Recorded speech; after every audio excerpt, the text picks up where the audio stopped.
예, 오늘은 저번 주에 이어서 우리 교회가 이제 표준 킹제임스 성경으로 바꿨는데 이 표준 킹제임스 성경의 특징들에 대해서 조금 알아보는 시간을 갖겠습니다.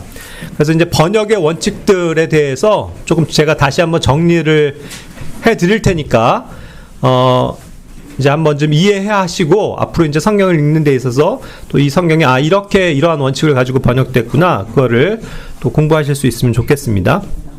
특별히 이 내용들은요, 형제자님들이 그 맨 앞에 부분에 보시면 이 성경의 일러두기에서 이미 밝혀져 있는 바들인데, 그런 것들을 이제 제가 좀 추려서 다시 한번 이렇게 좀 정리를 해드리고, 또 거기엔 없는 자료들도 제가 조금 그것을 알려드리는 거니까 이렇게 메모해 놓으셨다가 이런 원칙들을 가지고 이 성경이 번역됐구나, 이것을 알고 또 읽으신 데 도움이 되었으면 좋겠습니다.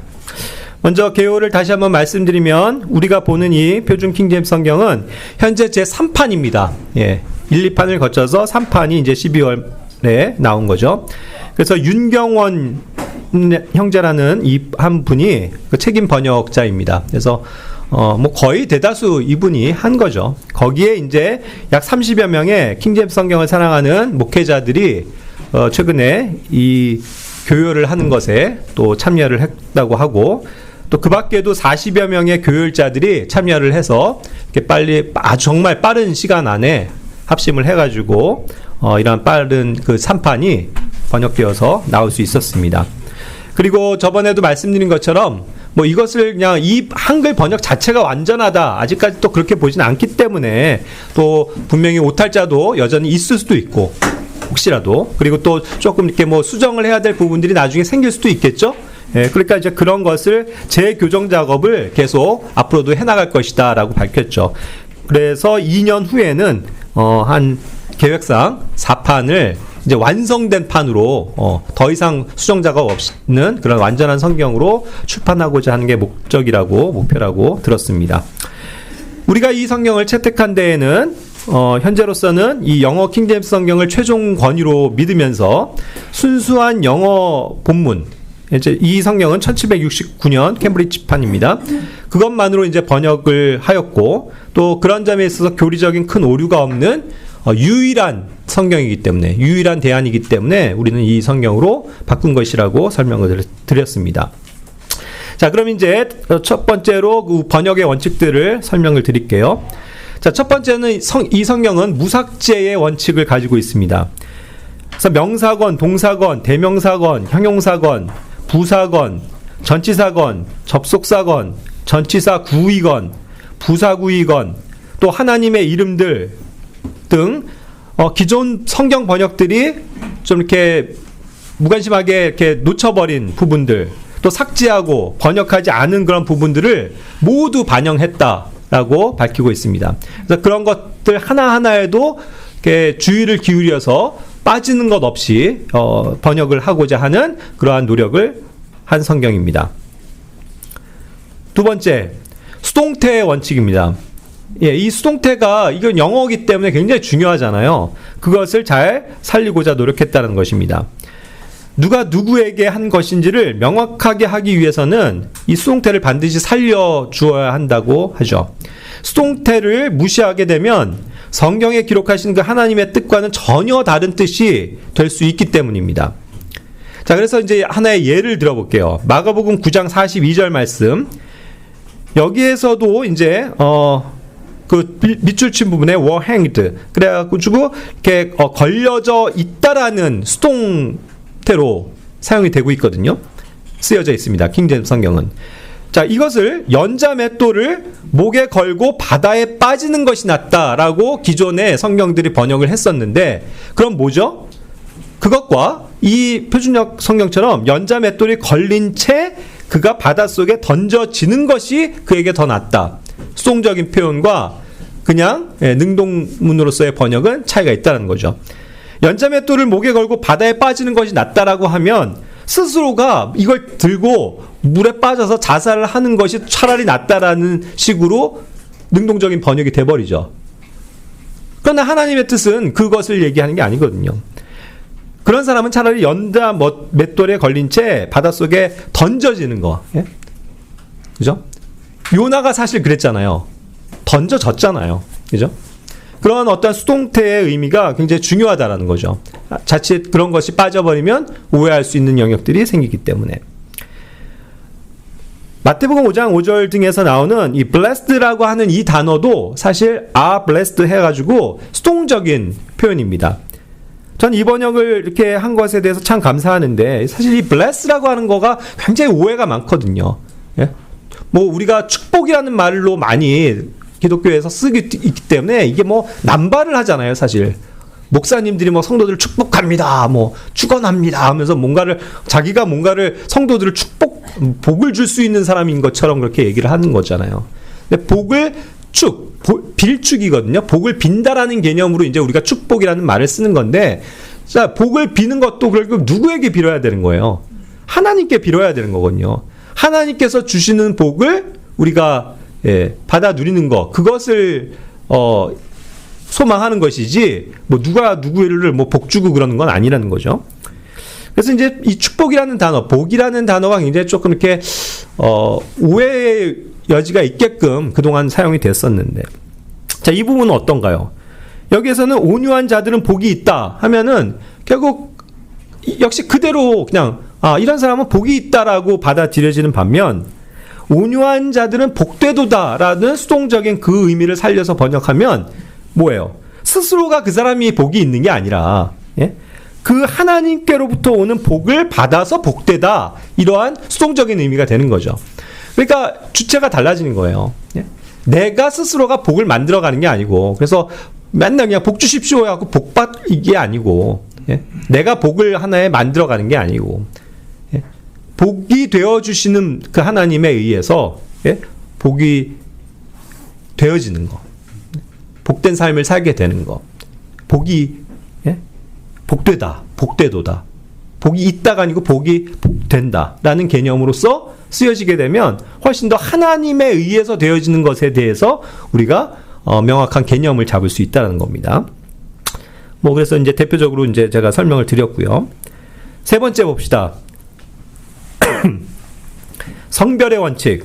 자, 이 킹제임스 성경은요, 눈여겨 보시면 여기에는 이제 그 대명사에 있어서도 성별이 나와 있습니다. 그래서 이 대명사의 성별은 킹제임스 성경에서 표기한 그대로 성별을 살려서 번역한다는 원칙을 갖는 거예요. 이게 올바른 자세죠. 우리가 영어 성경을 번역하면서 his 혹은 her, 예? 정확하게 그렇게 나와 있는 성별에 따른 대명사를 그대로 번역하는 것이 올바른 번역 아닙니까? 그렇죠? 모든 번역의 체계에 있어서는 그렇게 하는 게 올바른 번역이에요. 그러니까 킹제임스 성경에는 남성, 여성, 중성으로 각각 표현해 놓은 그런 방식들이 있기 때문에 그거에 따라서 번역하는 게 옳은 거죠.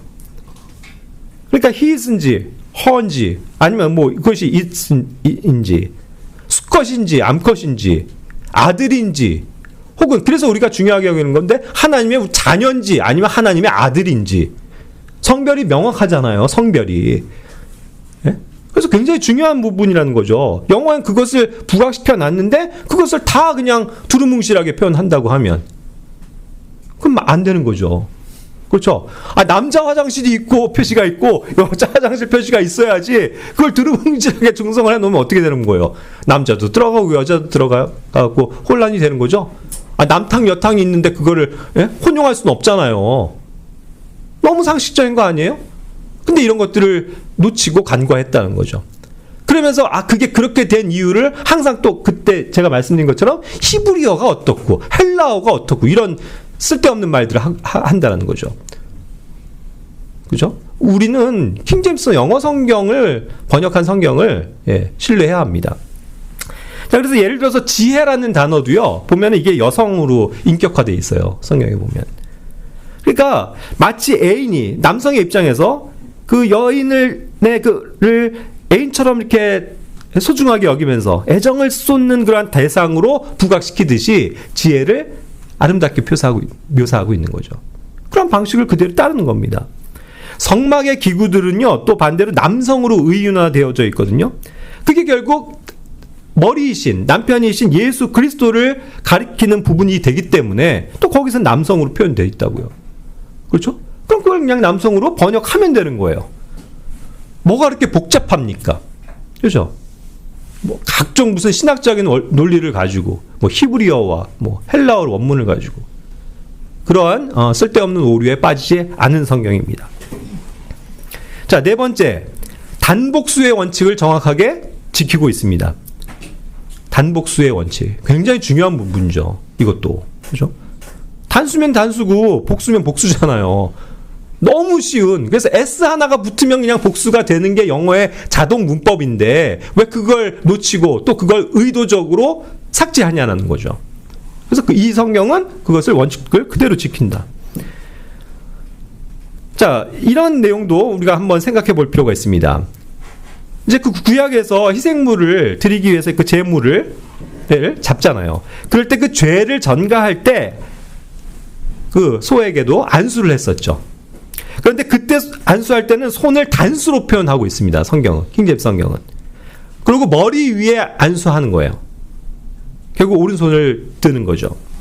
그런데 어떠한 사람의 어떤 직분 같은 것을 임명할 때의 안수를 보면 손을 핸즈 해갖고 복수로 표현하고 있어요. 양손이죠. 그리고 여기에는 머리 위에 안수한다는 표현을 쓰지 않습니다. 그래갖고 일반적으로 미국에 있는 이렇게 독립교회들은 전통적으로도 누군가를 임명하기 위해서 안수를 한다고 했을 때도 머리에 한 손으로 이렇게 얹고 안수하는 게 아니고 그냥 양쪽 어깨에 이렇게 손을 대고 기도한다고 합니다. 이런 것 또한 좋은 성경 그대로의 원칙들을 적용하는 거잖아요. 참 좋은 것 같아요.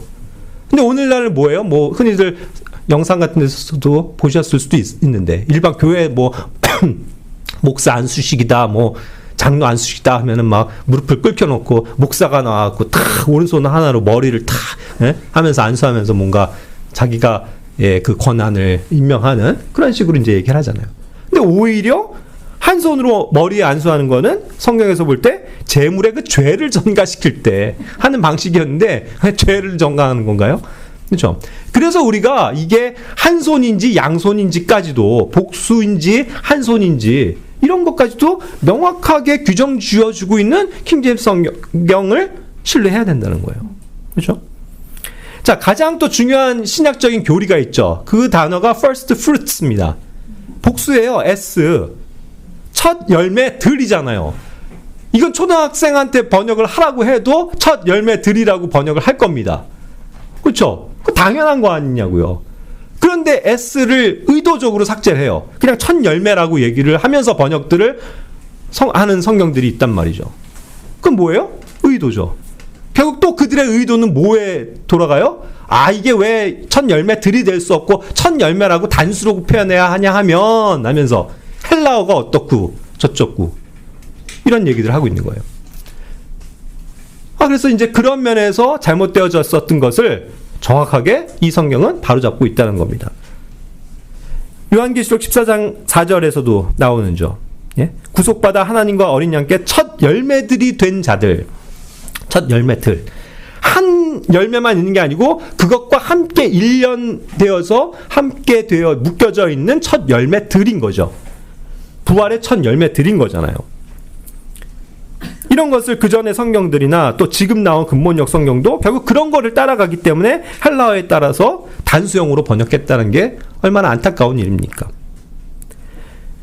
이 단어가 굉장히 중요한 의미는 고린도전서 15장 23절, 마태복음 27장 52절부터 53절의 그러한 사건에서도 보여주는 것처럼 구약 성도의 부활이 있었잖아요. 그죠? 지하 낙원에 있었던 그 구약의 성도들을 예수님께서 부활하실 때 함께 부활시키셨죠. 그래서 함께 그들을 데리고 하늘로 올라가셨단 말이에요. 그래서 셋째 하늘로 올라가신 거잖아요. 구약 성도들의 부활이 있었습니다. 누구와 함께요? 예수 그리스도와 함께. 그래서 예수 그리스도의 부활의 첫 열매들이라고 하는 것은 예수님 혼자 부활하신 게 아니라 그때의 그 구약 성도들까지도 함께 첫 열매들로서 부활의 첫 열매들로서 셋째 하늘로 올라가게 된 것을 기록하고 있는 거잖아요. 그게 굉장히 중요한 교리죠. 우리로서는. 그런 걸 입증하기 위해서도 first fruits라는 것이 당연히 명시가 돼야 되는데 그걸 빼버린다면 구약 성도들의 부활이라는 교리가 성립이 되겠어요? 그런 성경을 가지고 안 되는 거죠. 그죠? 그래서 이런 면에서도 굉장히 중요한 것이다. 라는 거죠. 자, 5번째. 고유 명사가 있을 때 이것을 음역하는 원칙을 쓰고 있습니다. 인명, 지명 등 표기를 이렇게 현대식으로, 오늘날 우리가 그냥 영어를 읽을 때 실제로 발음되어지는 그런 방식대로 표기하려고 노력했다는 거예요. 왜냐하면 이젠 시대가 바뀌었기 때문에요.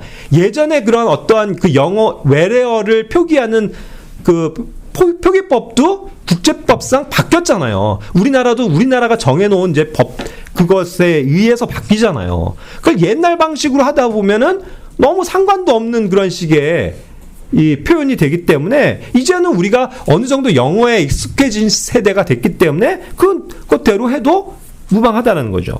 단 이미 너무 확고하게 굳어져서 바꿨을 때는 오히려 혼란이 될 수 있는 건 그냥 그대로 놔뒀다 이런 거죠. 그죠? 뭐 그래서 그런 거예요. 뭐 어떤 성경들은 그런 것까지 지키려고도 했는데 뭐 지저스 하나만 보더라도요. 예? 지저스잖아요. 그럼 그것대로 해서 예수를 지저스로 바꿔야 되냐는 거예요. 그것도 너무 혼란이 되죠. 예. 그러니까 그냥 그런 것들은 놔두는 거죠.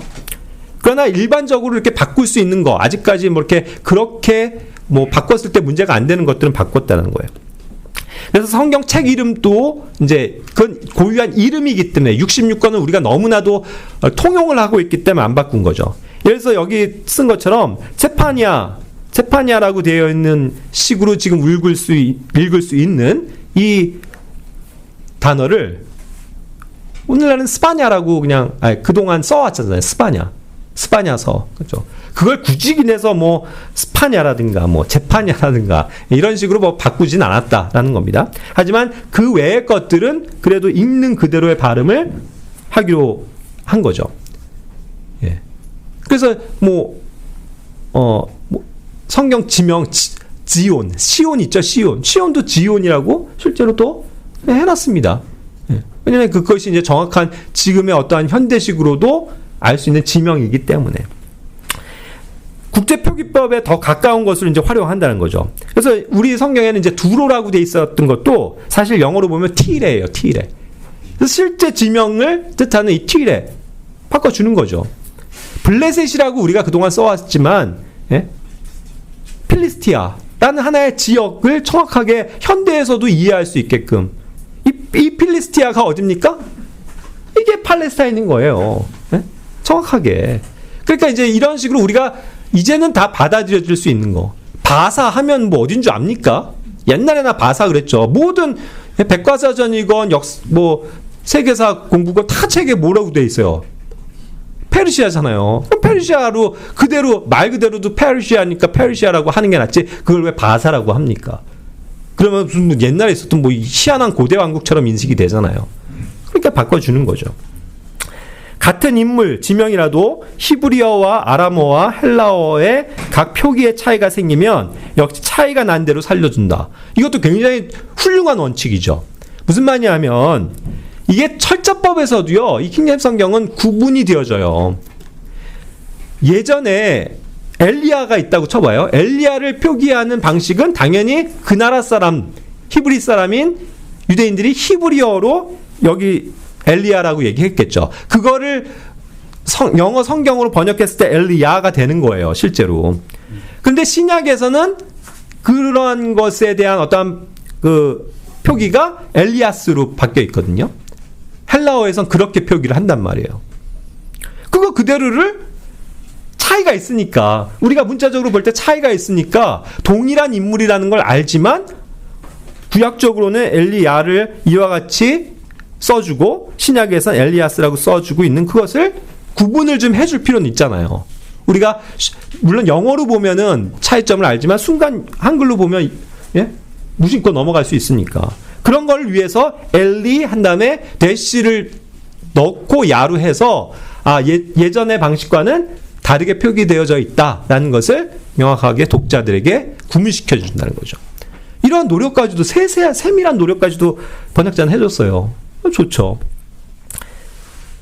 고유명사 음역 마라나타 얼마나 좋은 단어입니까? 마라나타 무슨 뜻이에요? 주께서 오신다. 주여 오시옵소서, 이게 마라나타라고요. 마라나타. 예? 우리가 가장 소망하는 단어가 돼야 되는 건 아닙니까? 마라나타.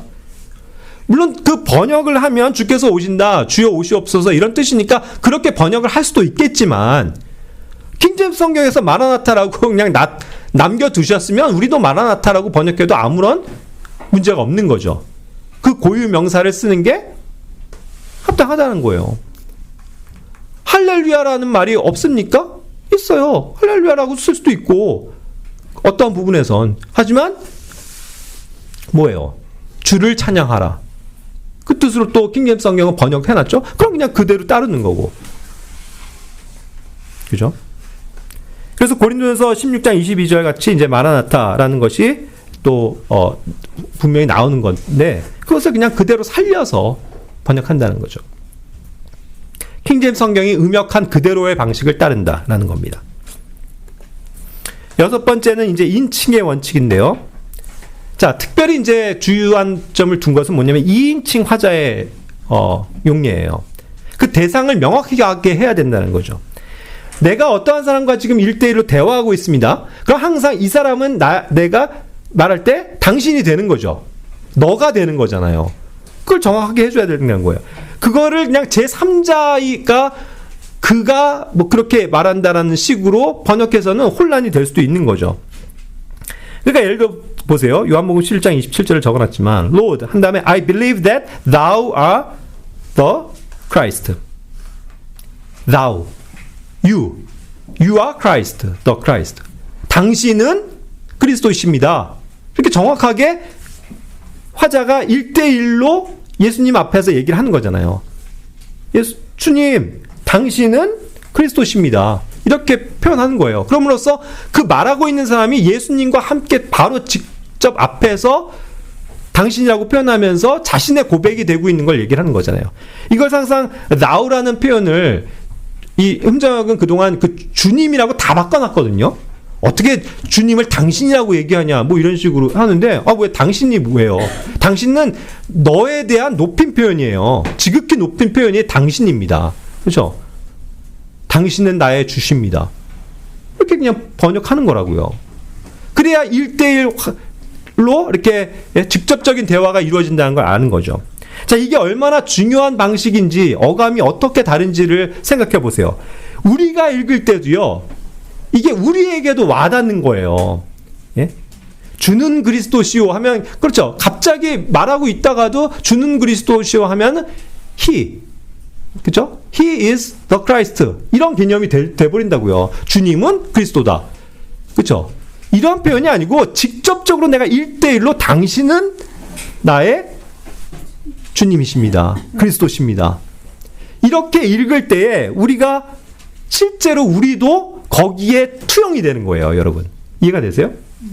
제3자적으로 주는 그리스도시오 이렇게 읽는 게 아니고, 여기서처럼 예 주여 저는 당신께서 그리스도 곧 하나님의 아들이시고 세상 속으로 오기로 하신 한 분이심을 믿습니다.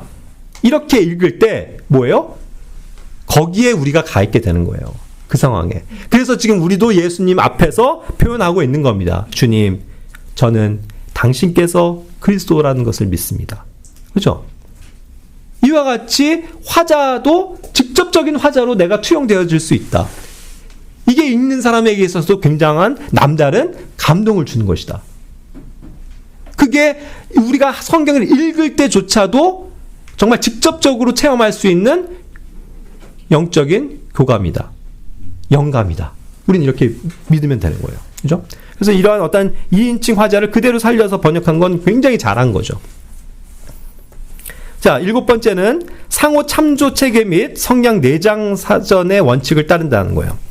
좀 어려운 말일 수 있습니다만 뭐냐면, 킹제임스 성경에 한 단어가 나왔을 때는 또 여러 상황에서 나오면서 그 체계 안에서 여러 가지 것들을 서로 백업해 줌으로써 이 단어가 어떠한 내용을 갖는다는 것을 스스로가 명확히 밝혀준다는 거예요. 그게 이제 이러한 상호 참조 체계라는 거거든요. 그리고 성경에 그러한 자체적으로 뜻이 어떻게 쓰이는지를 문맥상 알 수 있다라는 성경 내장 사전의 원칙을 얘기하는 거거든요. 그렇기 때문에 그것을 가급적 이제 무리하게 하나의 의미로만 맞춰서 번역을 하면 조금 어려운 부분들이 있긴 하죠. 그래서 이제 기계적인 일치를 시키지 않고 문맥에서 가장 정확한 뜻을 살리도록 노력했다라는 거예요. 네. 근데 저는 뭐 이것에 당연히 수긍을 합니다만 저 개인적으로는 또 일면에 있어서는 할 수만 있다면 사실 그냥 일반적으로 통용될 수 있는 단어로 가급적 하나로 통일을 해서 쓸 수 있다면 쓰는 거, 그것도 이제 좋은 방식이라는 거죠. 뭐 예전에 그 고인력 성경의 이일병제인 같은 경우는 사실 그거를 굉장히 또 강조해서 번역을 하셨거든요. 그러니까 조금 문맥상은 이건 그 뜻이 아닐 텐데 하지만 그건 나중에 읽는 독자가 자기가 그냥 공부해서 스스로가 믿으면 되는 영역이잖아요. 네, 그래서 이제 뭐 그런 면에서는 저는 이제 뭐 당연히 동의는 합니다만 또 어떤 경우에 있어서는 좀 기계적인 일치를 좀 뒀으면은 혼란이 없을 텐데 하는 단어들도 간혹은 있어요. 네, 그러나 어쨌든 이런 원칙을 가졌다는 거, 그것을 당연히 존중하고 또 우리는 보면 되는 거죠. 자, 8번째는 킹제임스 성경의 영감 존중의 원칙이다라고 말합니다. 읽어볼게요. 킹제임스 성경을 하나님께서 영감으로 주신 책이라고 믿고 영어 성경 저본만 사용하여 번역하는 원칙. 필요에 따라서만 간혹 히브리어, 헬라어 성경을 통해 이해를 확장하고 참조하였으나 킹제임스 성경에서 최종적으로 정한 단어의 의미를 존중함, 우선함 이렇게 되어져 있습니다. 이것도 굉장히 좋은 원칙이에요. 예? 킹제임스 성경에서 뭐라고 썼냐, 그걸 가지고 번역하면 되는 것이지 뭔가 히브리어, 헬라어를 가지고 막 할 필요는 없다는 거죠. 그러나 때에 따라서는 이게 무슨 뜻인지를 알기 위해서 또 이렇게 참고할 수는 있었다는 거죠. 하지만 참고요일 뿐이지 그거 자체를 뭐 영어 성경이 정한 바를 놔둔 채 우선시하지는 않았다는 거예요. 그런 면에서 눈에 띄는 게 뭡니까? 도량형, 단위형에 있어서도 그 명칭이 영어 킹제임스 성경 그대로를 번역한 거죠. 그래도 아무런 문제가 없어요. 그렇죠? 킹제임스 성경은 마일, 파운드, 퍼킨, 퍼롱 등의 영국 단위를 사용하고 있습니다. 이게 그런 원문주의자들은 말도 안 되게 무슨 현대식 영어 그걸로 바꿔놨냐 이렇게 얘기하지만 아니에요. 그렇지 않아요. 이는 보세요. 황실 도량형이라는 게 있습니다. 영국 황실에서 왕이 제정해놓고 실제로 사용되는 이 국제법상의 단위들인 거예요. 야드 파운드법이라고 하네요. 그래서 이것은 지금도 살아있는 단위인 거예요. 지금도. 킹제임스 성경이 번역된 이후로도 여전히 국제적으로 사용되어지고 있는 단위입니다. 영국 그리니치의 시간만 정해놓는 전 세계 시간의 기준이 그리니치 천문대에 있죠. 그것뿐만 아니라 이러한 모든 정확한 그 도량형도 그 기준이 그리니치에 있다고 하네요. 그렇기 때문에 데나리온, 스타디온, 밀리오, 문화 등의 그러한 단위는 예전엔 그렇게 쓰여져 있었지만 그건 누구도 지금 정확한 수치를 알 수 없는 죽은 단위가 되어져 있다는 거예요. 그러나 하나님께서는 킹제임스 성경을 통해서 지금도 이러한 정확한 수치를 보존해 주셨다는 거죠. 그래서 성경에 나오는 황실 도량형의 단위들은 미국이나 영국이나 이 영어에 있어서는 영어권에서는 차이가 없이 하나의 기준만 있다는 거예요. 놀랍죠? 하나님은 그런 것까지도 세밀하게 보존하셨어요. 그러니까 우리가 마일이다 하면 정확하게 얼마라는 걸 알기 때문에 거기에 맞춰서 생각을 할 수 있는 거잖아요. 그렇죠? 그런데 희한하게도 예를 들자면 미국과 영국에서 유일하게 다르게 사용하는 단위가 있대요. 그게 갤런이라는 단위래네요. 갤런이라는 거 미국에서 많이들 쓰는 거 아시죠? 근데 이게 성경에 등장하지 않는 단어예요. 킹제임스 성경에는 없어요. 그러니까 부정확하니까 빼신 거죠, 하나님은. 그죠? 두 나라 측량 기준이 다르다라고 하네요. 영국은 4.5리터 정도가 한 1갤런이고 미국에서는 약 3.8리터를 1갤런으로 친다는 거예요. 그러니까 다르니까. 그러니까 하나님이 이런 것까지도 아시고 성경에 기록할 거냐 말일 거냐를 정하신 거 아니에요. 그래서 우리는 그러한 방식을 따라서 가는 거예요. 그러니까 우리는 문화의 비유 이렇게 얘기하지 않습니다. 파운드의 비유 이렇게 그냥 얘기를 하는 거예요. 정확하게. 그럼 그 파운드가 어떠한 얼마만큼의 가치가 있는지 이거를 찾아보면 쉽게 알 수 있는 거잖아요.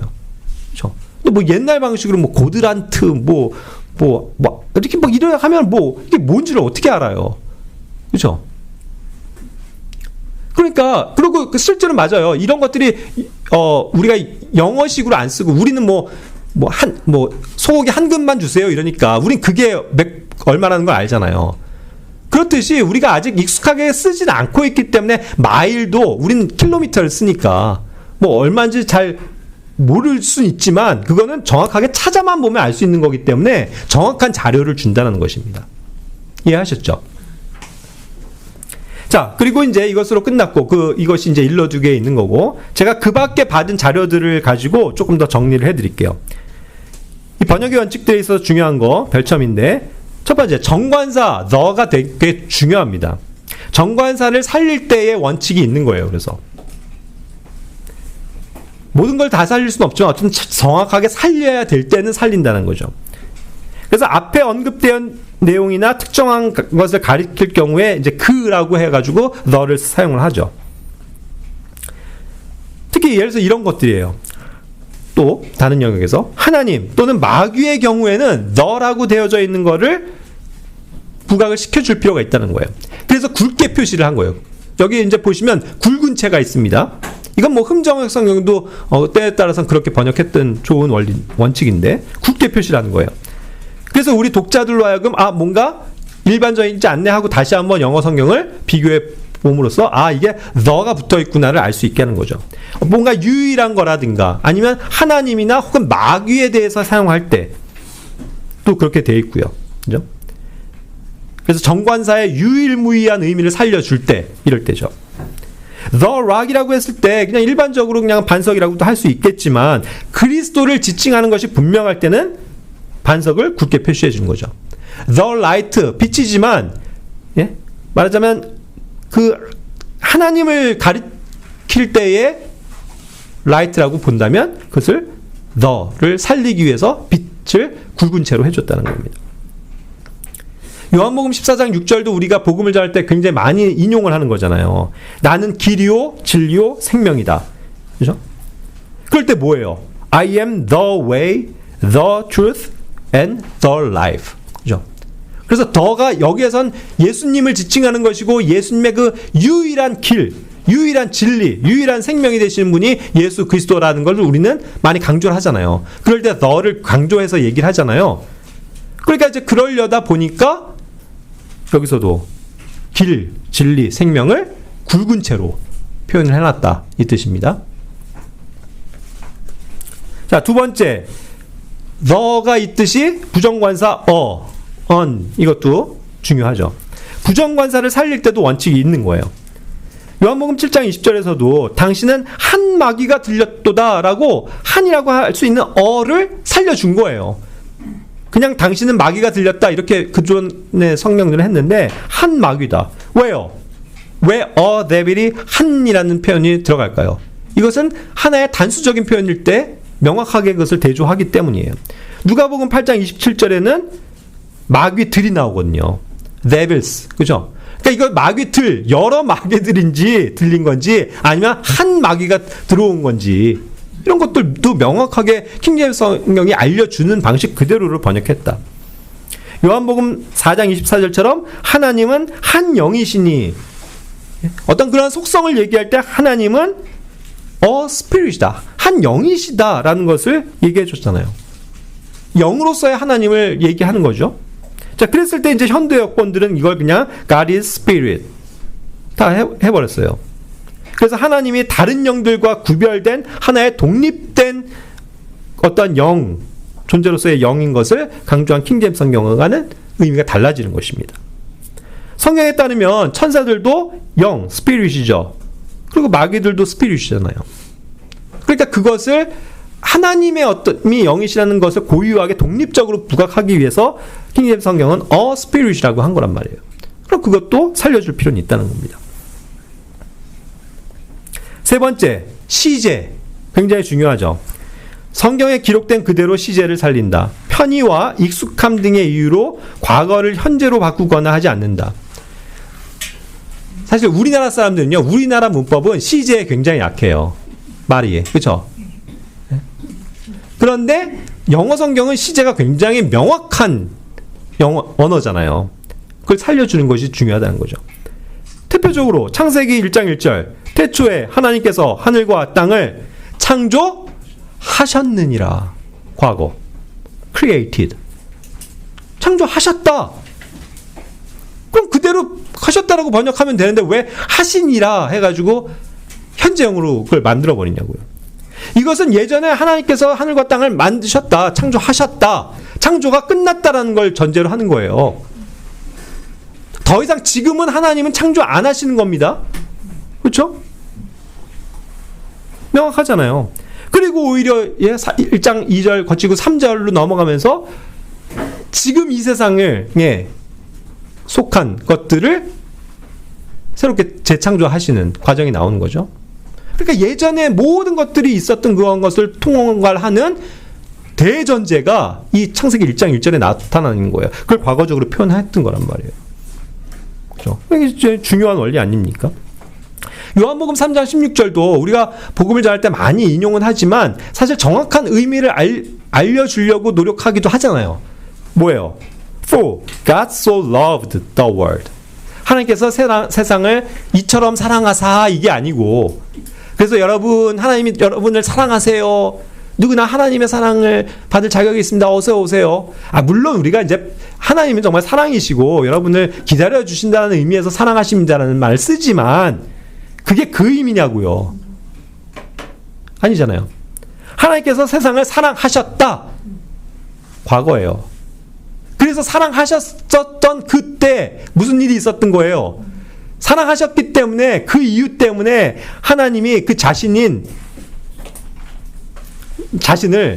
육신으로 나타내 보이신 거잖아요.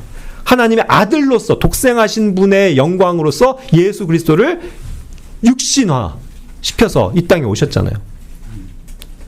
세상을 그와 같은 방식으로 사랑하셔서 우리를 위해서, 세상을 위해서 죄들을 제거하시기 위해서 죽으신 거잖아요. 그러니까 그것은 과거의 사건이란 말이에요. 그러니까 하나님은 그러한 최종적인 사랑을 우리에게 보여주셨습니다. 그러니까 이제는 그 사랑을 나타내 보이신 주님이 그것을 제시하시면서 이젠 그렇기 때문에 너희들이 아무 조건 없이 나를 믿어라 라고 은혜의 복음을 제시하시는 거죠. 더 이상은 세상을 눈 하나 깜짝 안 하세요. 세상의 죄에 대해서 사랑하지 않으세요. 세상을 사랑하지 않으신다고요.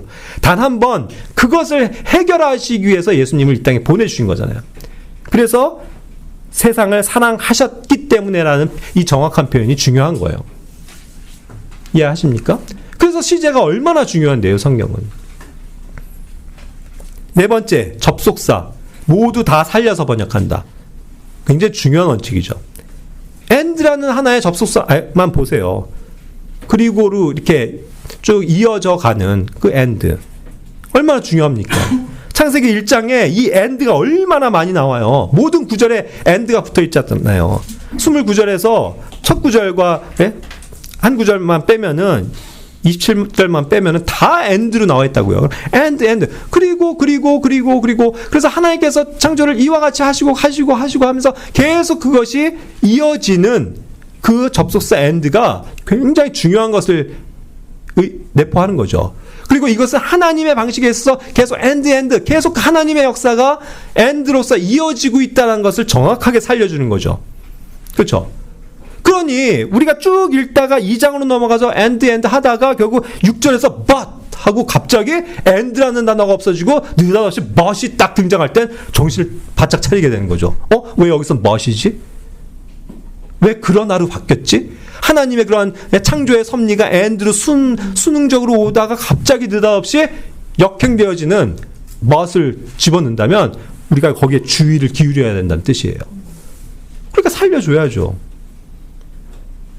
뭐 오늘의 본론은 아닙니다만. 그래서 2장 6절에 왜 but이 나와요? 이게 무슨 내용이길래? 땅에서 옅은 안개가 올라왔다. 이게 뭔가 불길한 징조를 내포하고 있는 거예요. and와는 반대의 어떠한 것이 활동하고 있다는 것을 전제하는 겁니다. 그죠? 자, 다섯 번째, 높임법과 겸양법을 잘 살려서 번역을 했습니다. 대화 중에는요, 우리나라 이제 고유의 방식이지만 사회적인 지위 등을 고려해서 또 생각해서 높임법을 적용하는 것이 많죠.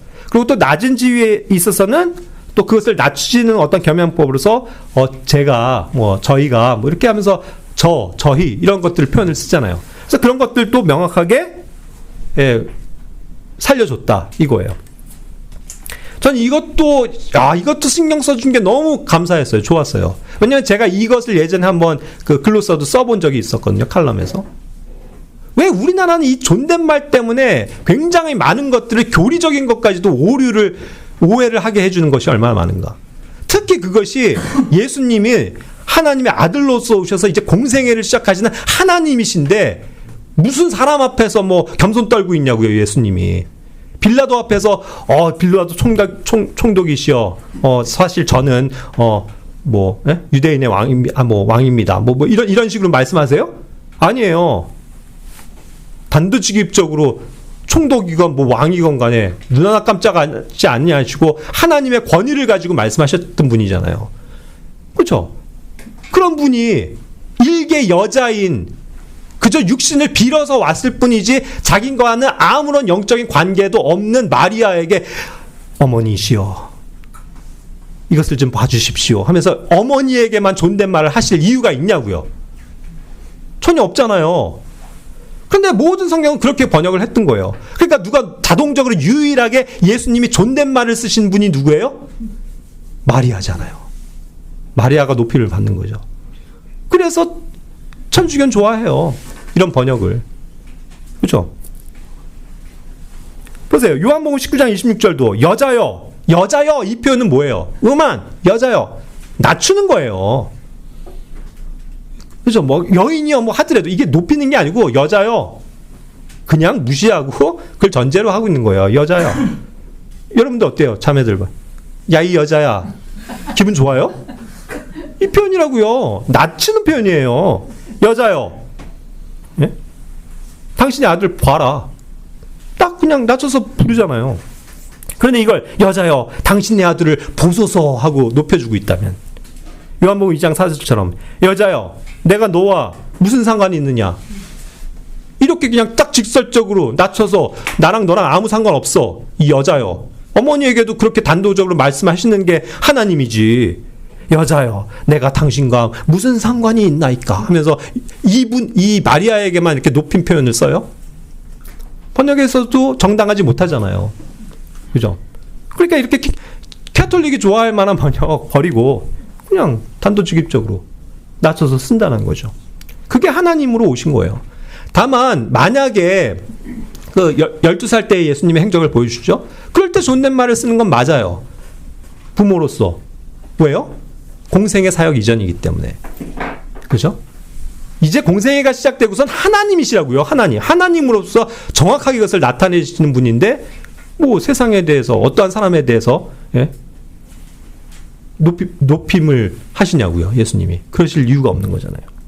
그런 것까지도 세밀하게 살려줘서 너무 감사가 되더라고요. 저도 이거 굉장히 많이 이렇게 됐으면 좋았었을 텐데 했는데. 6번째, 원어를 근거로 하나님의 이름을 삭제한 그러한 것은 하지 않는다라는 거예요. 하나님의 주권을 살린다. 여기 would God이라는 표현도 있고요. 킹제임스 성경엔 Godspeed, God forbid, God save the king 이렇게 하나님이 주어가 되어져 있는 단어들이 그 관용적인 구가 많이 있어요. 옛날의 방식이긴 하죠. 그러나 성경에 그렇게 39회나 그렇게 되어져 있다면 우리는 그것을 정확하게 살려야 될 필요가 있다는 거잖아요. 킹제임스 성경도 그것 때문에 살린 거잖아요. God을 집어넣은 거잖아요. 그럼 하나님이 금하신다. God forbid. 하나님이 주어가 돼서 하나님이 그것을 금하신다라는 이 표현이 얼마나 중요한 거냐고요. 하나님이 주권이 되고 하나님이 주체가 되셔서 하시는 거잖아요. 이루시는 거잖아요. 그러니까 하나님께서 금하시길 바란다. 이렇게 하면 되지. 이것이 관용적인 표현이니까 하나님 다 빼고 그냥 그렇게 결단코 아니다. 이 표현이다. God save the king. 지금도 영국에서는 왕실에서는 보존되어지고 있고 사람들이 쓰는 용례인데 하나님이 왕을 구원하소서. 이러한 염원을 담고 있는 거. 하나님께서 왕을 구원하시기를 바랍니다. 라고 해서 그러한 하나님이 왕에게 복을 주실 수 있고 구원을 주실 수 있는 분이다라는 걸 전제로 한 표현이니 이 영어권에 있는 사람들 얼마나 복된 민족이에요. 하나님을 항상 모든 것에 생각할 수 있잖아요. 이 이 좋은 표현을 왜 그대로 살려야지 뭐 하나님께서 뭐 국왕폐하 만세 뭐 이런 식으로 번역을 하냐고요. 그렇죠? 그런 표현은 실제로도 관용적으로 쓰는 표현이 있다는 거예요. 하지만 킹제임스 성경에서 이것을 살려두셨다면 우린 그대로 믿을 뿐이다. 그래서 모든 주권이 하나님께 달려있다. 맞잖아요. 그러니까 이게 모든 이 권력이라는 거, 위정자라는 어떤 정치 권력도 하나님이 그것을 주실 때, 허락하실 때 되어진다는 우리는 믿음을 가지고 있고 성경은 그걸 입증하고 있는데, 그럴 때도 역시 하나님이 왕을 구하소서라는 표현이 담겨져 있다면 하나님의 주권을 생각할 수 있는 거고, 그것이 오늘날의 모든 독자들에게도 현대를 살아가면서도 아무리 대통령이 있고 뭐 왕이 있고 총리가 있어도 그것을 주관하시는 분이 하나님이시라는 걸 인정할 수 있는 개념이 되기 때문에 얼마나 중요한 단어라는 거예요. 그러니까 낫이 사라지면 안 돼요. 우리의 삶 속에 모든 영역에 있어서 잘 살린 거죠. 자, 마지막으로 이 본문 저본에 대해서 조금만 말씀드리겠습니다. 자, 우리가 사용하고 있는 이 표준 성경은 킹제임스 성경 스탠다드 버전 그 에디션 1769년판을 따르고 있어요. 이것이 이제 실제로 그 킹제임스를 출판하는 사실 이 저작권을 가지고 있는 거죠. 그 왕실 소유에. 그게 이제 캠브리지가 가지고 있는 건데 거기서 정확하게 이렇게 국제적으로 사용되어지는 저본이에요. 그런데 이것을 통해서 이제 알게 된 건데, 퓨어 캠브리지 텍스트라고 그래서 1900년도 판이 실제로 존재하고 그게 권위가 있는 거라는 걸 누군가가 슬그머니 그거를 거기에 이제 집어넣는 거예요. 그걸 나중에 이 캠브리지 그 본부 역시도 몰랐던 사실을 이제 이런 여러 가지 자료들을 통해서 알게 되고 그것이 아니다라는 거, 이걸 딱 배제시키고 1769년판이 맞다라는 것을 확증을 해줬죠. 그러한 차이를 이 번역자가 잘 발견해주고 지적을 해준 거예요. 그래서 우리는 이것이 이제 말하자면 흠정역이나 근본역의 그 성경본을 따랐던 건데, 그분들도 그게 뭐 좋아서가 아니고 아마 그냥 제일 쉽게 다운받을 수 있는 거였기 때문에 아마 했을 거예요. 그래서 그냥 생각 없이 썼던 건데 어쨌든 이 번역자는 이것도 문제가 있다는 걸 잘 밝혀준 거잖아요. 그래서 오늘날에 이제 이 성경을 보면서 저본에 대한 문제까지도 우리가 확실하게 이해된 거예요. 여기에서 큰 차이는 없습니다. 하지만 단어 표기에 있어서 구두점에 있어서 세밀한 차이들이 분명히 존재해요. 세미콜론, 콜론, 쉼표, 줄표. 전 사실 킹제임스 성경에 이 줄표, 대쉬가 있는 것도 처음 알았네요. 어쨌든 이런 세밀한 어떠한 이렇게 관찰이죠. 마침표, 물음표, 또 이탈릭체 단어 추가, 대문자, 소문자 이런 차이들이 몇백 개씩 존재를 하는 거예요. 그래서 이거를 다 면밀하게 이렇게 컴퓨터로 대조를 해본 한 형제님이 계시대요. 그래서 그분이 해놓은 자료를 제가 조금 이렇게 받아서 참고를 한 거예요. 첫 번째, 사소한 차이가 있고 심각한 차이도 있다. 대다수의 차이는 명칭과 표기법의 문제였더라. 밝혀낸 거고요. 그러나 3분의 이 전체의 3분의 2의 정도의 내용에 한 가지씩 이상의 차이가 존재하더라. 66권에서. 그리고 정확하게 몇 구절인지는 다 찾아보지 못했지만 대략 300구절 이상은 확실히 넘어가더라. 이거예요.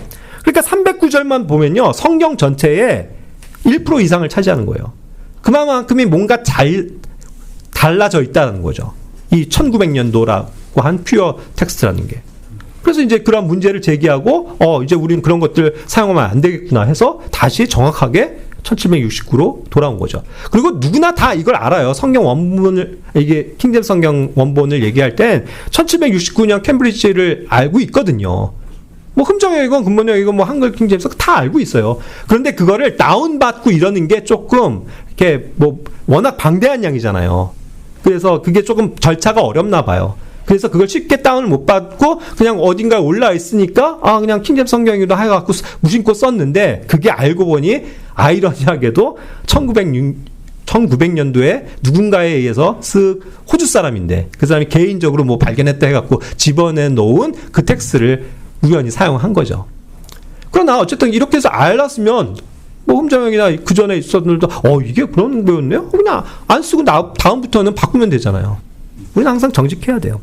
자, 그래서 이제 고어가 유지되고 되는 데 있어서 왼쪽은 1769년 판이고 현대어로 개량되어진 게 이 퓨어 캠브리지 텍스트라는 거예요. 그래서 뭐 좀 철자법도 달라지는 거 아시죠? 그러나 이게 왜 중요해요? 맞아요. 오늘날은 뭐 E가 I로 바뀌어서 이렇게 사용들은 되지만 여전히 이 E라고 써도 무방하고 킹제임스 성경에 그렇게 돼 있고 오늘날 어떤 고어적인 의미에서는 이렇게 표기하는 경우도 있기 때문에 아직도 쓰여지는 현대어인 거예요. 결코 사어가 된 건 아니라는 거죠. 그러니까 그냥 우린 그대로 믿고 그냥 쓰면 되는데 이 1900년도판은 그런 것들을 다 현대 철자법으로 이제 바꿔놓은 거예요. 그렇게 바꿔놓을 것 같으면 지금 킹제임스 성경을 또 개정해야 되게요. 그죠? 1769년 이후에 지금 현대적으로 쓰는 표기법들이 또 달라졌는데 그럼 또 바꾸냐고요? 아니잖아요. 킹제임스 성경의 역사는 1769년으로 완결이 된 거예요. 1611년에 번역이 되었고 그것을 이제 완전하게 다 개량하고 이렇게 철자법까지 다 완성시킨 게 1769년이기 때문에 그거 이후로는 이제 없다고요. 그래서 뉴 킹제임스 성경은 없다고요, 더 이상. 그러니까 우린 그걸 신뢰하면 되는데 또 1900년도에 누군가가 조금 이렇게 개정해 놓은 걸 가지고 집어넣고 그걸 쓰고 있다면 안 되잖아요. 자, 마지막으로 이것이 왜 중요한 문제였냐. 여기서 그 답답함과 궁금함이 해소가 돼서 전 너무 감사했어요. 요한일서 5장 8절이에요. 이게 저번 문제였던 거예요. 우리가 예전에도 성경 공부를 하면요, 첨예하게 요한일서 5장 8절 이거는 당연히 The Spirit이 앞뒤 문맥에서도 그렇고 삼위일체의 주님과 이것을 입증시켜주는 굉장히 중요한 단어고 그래서 The Spirit이 대문자가 되어야 되는 게 맞는데 우리가 사용하는 이 킹제임스 성경 그때 이제 흠정역이잖아요. 거기 보면 소문자로 되어 있는 거예요. 그러니까 이게 왜 그러지? 설명을 못 하는 거예요. 그래서 이건 당연히 성령님일 것 같은데 그러면서 그냥 두루뭉실하게 넘어갈 수밖에 없었던 거죠. 말을 못 했던 거죠, 우리도. 누군가가 질문할 때도. 그랬더니 뭐 나중에 보니까 실제로 1769년에 대문자로 돼 있어요. 어떤 성경에는 영어 그냥 그것만 들고 있는 사람들이 여기 돼 있어요. 그래, 거긴 또 왜 대문자로 돼 있지? 그러니까 어떻게 된 거예요? 봐라, 킹제임스 성경 문제가 있지 않냐? 이 킹제임스 성경이 옳다라는 걸 이렇게 해서 안 된다라고 또 그걸 꼬투리 잡아갖고 잘못됐다라고 하는 비난들을 받았었단 말이에요. 그래서 굉장히 난처했던 구절 중에 하나예요, 이게. 난의 구절이 아니고 난처한 구절. 어떻게 설명을 해야 되지? 몰랐었어요. 이건 분명히 땅에서 증거한, 하늘에서도 삼위일체 하나님이 증거되시듯이 7절에서 8절에서도 땅에서도 육신으로 오신 예수님이 하나님이라는 그 한 분 안에서 정확하게 증거되어지는 성령님으로서 또 물과 피를 가지고 육신으로 오신 예수님으로서 그것을 정확하게 명확하게 설명하는 구절인데 소문자로 되어 있었으니 되게 설명하기가 난처했었거든요. 그렇죠? 그런데 이게 아까 얘기한 것처럼 1900년 그 퓨어 캠브리지 텍스라고 하는 게에서 고쳐져 있었던 거예요. 그걸 흠정역도 그냥 모르고 썼기 때문에 그분들도 그냥 그렇게 할 수밖에 없었던 거죠. 그러니까 성령님이라고 표현을 못하고 흠정역에서 영이라고 그냥 인간이 가지고 있는 영, 하나의 영으로 번역할 수밖에 없었다는 거죠. 그런 오류까지도 밝혀주고 잡아줬다는 거예요. 그래서 정말 이 표준 킹제임스 성경이 이제 정말 이 마지막 시대에 마지막 우리에게 정말 모든 것들을 이렇게 그냥 시원하게 해결해 줄 수 있는 유일한 대안으로서 등장하게 된 거에 대해서 저는 너무 감사하고 또 우리 교회가 이와 같은 성경을 사용할 수 있다는 거 너무 감사합니다. 그래서 그런 면에서 확신을 가지시고 아까도 말씀드린 것처럼 이제 앱 성경도 나왔는데 그런 거 앱으로 또 부지런하게 또 검색 같은 것도 용이하게 하시면서 더욱더 성경을 사랑하고 열심히 읽고 묵상하는 우리 성도님들이 되었으면 좋겠습니다. 이 새로운 성경이 주어졌다는 것에 장점이 또 하나 있더라고요. 예전에 그동안 숱하게 읽어왔기 때문에 수십 년을 읽어왔기 때문에 익숙해져서 대충 읽던 것들이 이제 단어도 달라지고 뭔가 문법적인 어떤 체계도 달라지니까 이게 세심하게 읽게 돼요. 그렇지 않아요? 좀 더 차분하게 이건 뭐지 하면서 좀 번역이 조금 이렇게 생소하니까 좀 더 명확하게 보게 되고 영어도 대조해 보게 되는 습관이 길러지는 거죠. 그래서 그러한 유익한 점도 있습니다. 이와 같이 또 오늘 이 성경이 가지고 있는 원칙들에 대해서 공부해 보았습니다. 기도하고 마칠게요.